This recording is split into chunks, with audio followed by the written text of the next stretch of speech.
കൃഷ്ണ ഗുരുവായൂരപ്പ, ഞാനിന്ന് നിങ്ങളുടെ അടുത്ത് പറയുന്നത് നമ്മുടെ ഗുരുവായൂരപ്പൻ്റെ ഇടത്തരികത്ത് കാവിലെ ഭഗവതിയുടെ ഉത്സവത്തിൻ്റെ കാര്യം ആണ്. അതായത് ധനു 1-ന് കളമ്പാട്ടുത്സവം തുടങ്ങി. കളമ്പാട്ടുത്സവം തുടങ്ങിയിട്ട് 52 ദിവസം ആണ് ഇനി കളമ്പാട്ടുണ്ടാവുക. അത് രാത്രി 10 മണിക്ക് ശേഷമാണ് തുടങ്ങുക.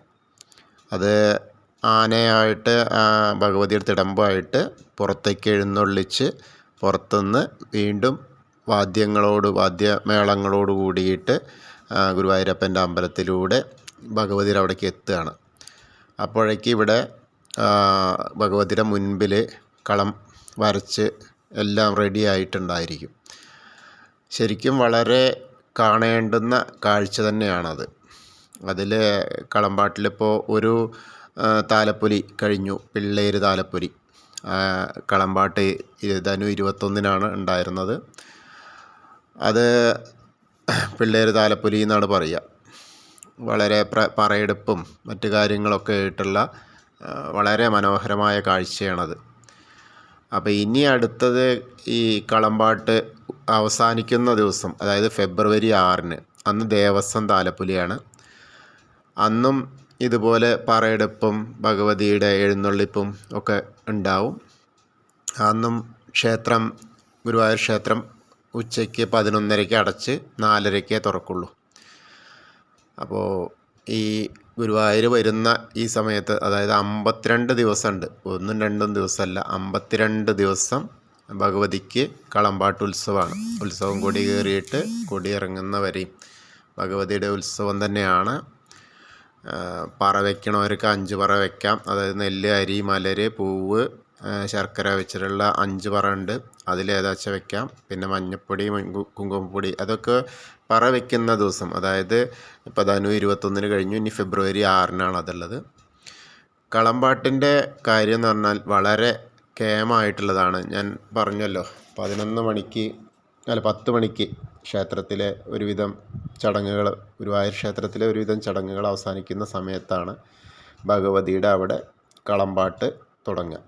ആ കളമ്പാട്ട് തുടങ്ങാനും അത് ശരിക്കും അവർ ചെയ്യുന്നത് ആറ്റൂർ കൃഷ്ണദാസ് കുറുപ്പും മക്കളുമാണ് ഇപ്പോഴും ആ കളമ്പാട്ടിൻ്റെ വരയ്ക്കുന്നതും അതിൻ്റെ പൂജാവിധികളൊക്കെ ആയിട്ട് ചെയ്യുന്നത്. വളരെ മനോഹരവുമാണ്, ഏറ്റവും പ്രശസ്തവുമാണ്. പിള്ളേർ താലപ്പൊലി തുടങ്ങിയിട്ട് 1.5 നൂറ്റാണ്ടായി ഏകദേശം. അതിൻ്റെയൊക്കെ മുൻപ് തന്നെ ഈ കളമ്പാട്ട് ഉത്സവമുണ്ട്. അപ്പോൾ നമ്മളെ ഗുരുവായൂർ വരുന്ന ഭക്തർ ഒരു ദിവസമെങ്കിലും, 52 ദിവസം ഉണ്ടല്ലോ, ഒരു ദിവസമെങ്കിലും കളമ്പാട്ട് ഉത്സവത്തിൽ പങ്കുകൊള്ളാൻ ശ്രമിക്കുക. കാരണം രാത്രിയാണ്.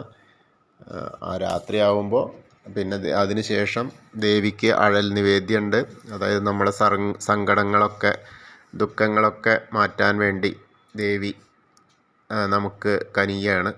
പിന്നെ വെള്ളരി നിവേദ്യമൊക്കെ ഉണ്ട്. അതിന് ശേഷം കളമ്പാട്ടുത്സവം കാണണമെന്നാണ് ഞാൻ പറയുന്നത്. അത് മാറ്റം വരുത്തരുത്.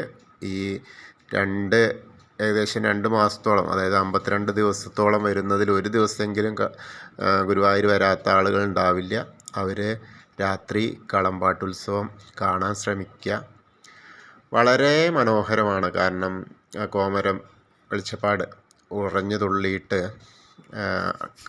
കാര്യങ്ങളൊക്കെ പറയും, കൽപ്പന പറയും. അങ്ങോട്ട് പുറത്തേക്ക് നമ്മുടെ ഗുരുവായൂരപ്പൻ്റെ എഴുന്നള്ളിപ്പ് കഴിഞ്ഞതിന് ശേഷം ഒരൊറ്റ ആനയിലാണ് ഭഗവതിയുടെ എഴുന്നള്ളിപ്പ് ഉണ്ടാവുക. എഴുന്നള്ളിപ്പ് പുറത്ത് പോയിട്ടൊന്ന് ചുറ്റിയിട്ട് ഇങ്ങോട്ട് വരും. അപ്പോൾ ഇവിടെ നടയിലെത്തുമ്പോൾ കോമരം ഉറഞ്ഞു തുള്ളും. അങ്ങനെ ഒരു റൗണ്ട് ചെയ്തിട്ടാണ് ദേവിയുടെ നടയിലെത്തുക. കളമ്പാട്ട് എന്ന് പറഞ്ഞാൽ ശരിക്കും മേൽക്കൂര ഇല്ലാത്ത അമ്പലമാണല്ലോ. ഭദ്രകാളി സങ്കല്പത്തിലാണ് നമ്മുടെ ഇടത്തരികത്തുകാവിലെ ഭഗവതി ഇരിക്കുന്നത്. അതായത് ഇടത്തരികത്തേക്കൊന്ന് അങ്ങോട്ട് മാറിയിരുന്നു എന്നാണ് അതിൻ്റെ ഐതിഹ്യം. ഗുരുവായൂരപ്പന് ഇരിക്കാൻ സ്ഥലം കൊടുത്തപ്പോൾ കുറച്ചപ്പുറത്തേക്ക് ഇടത്തരികത്തേക്കൊന്നാണ് മാറിയിരുന്നു. അങ്ങനെയാണ് ഇടത്തരികത്തുകാവിലെ ഭഗവതി ആയത്.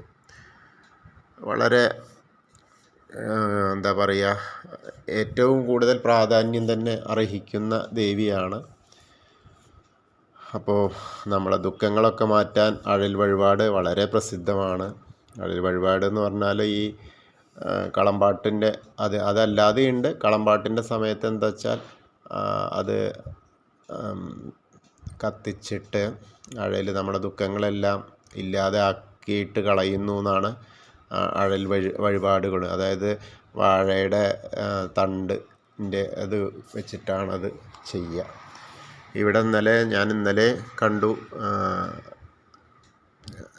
കളമ്പാട്ടിൻ്റെ ചടങ്ങുകൾ. അതിൻ്റെ പ്രസാദം നമുക്ക് കിട്ടും അവിടുന്ന്. 3 പ്രാവശ്യമായിട്ട് ഇങ്ങനെ ആ കുറുപ്പിൻ്റെ മക്കളൊക്കെയാണ് അത് നടത്തുന്നത്. അവരിങ്ങനെ അതിൻ്റെ പൂജാവിധികളൊക്കെ കഴിഞ്ഞ് ഓരോന്നിൻ്റെയും പ്രസാദം നമുക്ക് തരും. പിന്നെ ആ കളമ്പാട്ടിന് ഉപയോഗിക്കുന്ന അതും പ്രസാദമായിട്ട് തരും. വളരെ സന്തോഷമായിട്ടുള്ള ആ ഒരു നിമിഷങ്ങളായിരിക്കും അത്. അപ്പോൾ ഗുരുവായൂർ വരുന്ന എല്ലാ ഭക്തരും ആ കളമ്പാട്ട് ഉത്സവത്തിൽ പങ്കെടുക്കണം, ആ ദേവിയുടെ അനുഗ്രഹം മേടിക്കണം എന്നൊക്കെയാണ് എനിക്ക് പറയാനുള്ളത്. ഇതധികം ആൾക്കാർക്ക് ശ്രദ്ധയിൽ വരില്ല. കാരണം എന്താ വെച്ചാൽ രാത്രിയാവുകൊണ്ട് അധികം ആളുകൾ ശരിക്കും ഈ അഴൽ നിവേദ്യം തന്നെ അധികം ആളുകൾ അറിയുന്നില്ല. നമ്മൾ മുൻപ് വീഡിയോ ചെയ്തിരുന്നു. ഗുരുവായൂർ വരിക എന്ന് പറഞ്ഞാൽ ഗുരുവായൂർ വന്നിട്ട് നേരെ തൊഴുത് ഗുരുവായൂരത്തെ എന്താണെന്ന് വെച്ചാൽ ഗുരുവായൂരപ്പൻ്റെ എന്താണെന്ന് വെച്ചാൽ കാണുക, അങ്ങനെ മാത്രമാണ്. പക്ഷേ ദേവിയുടെ ഗുരുവായൂരപ്പനോളം തന്നെ പ്രസക്തമാണ് ദേവിയുടെ. അപ്പോൾ ദേവീനെ പൂജിക്കേണ്ടതും, കാരണം ഭദ്രകാളിയാണ്, ക്ഷിപ്രപ്രസാദി തന്നെയാണ്. അപ്പോൾ എല്ലാവരും ഗുരുവായൂരപ്പൻ്റെ അവിടെ വരുന്ന ആളുകളൊക്കെ രാത്രി നിൽക്കുന്നുണ്ടെങ്കിൽ, ചില ആൾക്കാർ നിർമ്മാല്യ ദർശനത്തിനൊക്കെ ആയിട്ട് വരുന്നുണ്ടല്ലോ, അപ്പോൾ അവർക്കൊക്കെ ഇത് വളരെ എളുപ്പം ആണ്. അമ്പലത്തിൽ കൃഷ്ണാട്ടം ഉണ്ടെങ്കിലും അതിൻ്റെ മുൻപായിട്ട് ഇവിടെ അഴൽ അതേപോലെ കളമ്പാട്ട് നടക്കും. അപ്പോൾ ആ കളമ്പാട്ടുള്ള സമയത്തൊന്ന് വന്ന്, കാരണം ഭഗവതിയുടെ തിരുവുത്സവം കൊടിയേറുന്നതാണ് ഈ ധനു 1. അന്ന് കളമ്പാട്ട് ഉദ്ഘാടനം എന്ന് പറഞ്ഞാൽ അന്ന് ശരിക്ക് തന്ത്രിയുടെയും ഓദിക്കന്മാരുടെയും വഴിപാടായിട്ട് നടത്തുക. അതിന് ശേഷം നമുക്ക് ഓരോരുത്തർക്കും വഴിപാടായിട്ട് നടത്താം. അപ്പോൾ എന്തായാലും ഇനി വരുന്ന ആളുകൾ ഇത് കണ്ടിട്ടുണ്ടായിരിക്കാം, കാണാത്തവർ വീണ്ടും ഇതൊന്ന് ശ്രദ്ധിക്കുക. എങ്ങനെയെങ്കിലും ദേവിയുടെ കളമ്പാട്ട് ദർശിക്കാനുള്ള ആ ഒരു സൗഭാഗ്യം ഉണ്ടാക്കി തരാൻ വേണ്ടി പ്രാർത്ഥിക്കുക. അതിന് ശേഷം വന്ന് വഴിപാട് കൈക്കൊള്ളുക. അപ്പോൾ എല്ലാവർക്കും ആ ദേവിയുടെ അനുഗ്രഹം ലഭിക്കും. ഗുരുവായൂരപ്പൻ്റെ ദൂരത്തിലാണ് ഇരിക്കുന്നത്. അപ്പോൾ ഗുരുവായൂരപ്പനെ കാണുന്ന പോലെ തന്നെ ദേവീനെയും കാണണം. നമ്മൾ ഉച്ചപൂജയ്ക്ക് വരുമ്പോൾ അങ്ങനെയാണ് നമ്മൾ പറയുന്നതും. കാരണം ഏറ്റവും കൂടുതൽ പ്രസക്തമാണ്. അവർ മാറിയിരുന്നില്ലായിരുന്നെങ്കിൽ ഗുരുവായൂരപ്പൻ അവിടെ ഇരിക്കാൻ സ്ഥലമില്ലായിരുന്നു എന്നൊക്കെ പറയാൻ വേണമെങ്കിൽ, മമ്മിയൂരപ്പൻ പോയില്ലായിരുന്നെങ്കിൽ എന്നൊക്കെ പറയുന്ന പോലെ. എന്തായാലും ഇപ്പം നമുക്ക് കാണാനുള്ളത് ഗുരുവായൂരപ്പൻ്റെ അടുത്തുള്ള എടത്തരികത്തുകാവിലെ ഭഗവതിയുടെ ഉത്സവമാണ്. കളമ്പാട്ടുത്സവം കൂടിയാണ്. അപ്പോൾ എല്ലാവരും അതൊന്ന് ശ്രദ്ധിക്കുക. ഇനിയും ഗുരുവായൂർ ഓരോരോ പ്രധാനപ്പെട്ട വിശേഷങ്ങൾ വരുന്നുണ്ട്.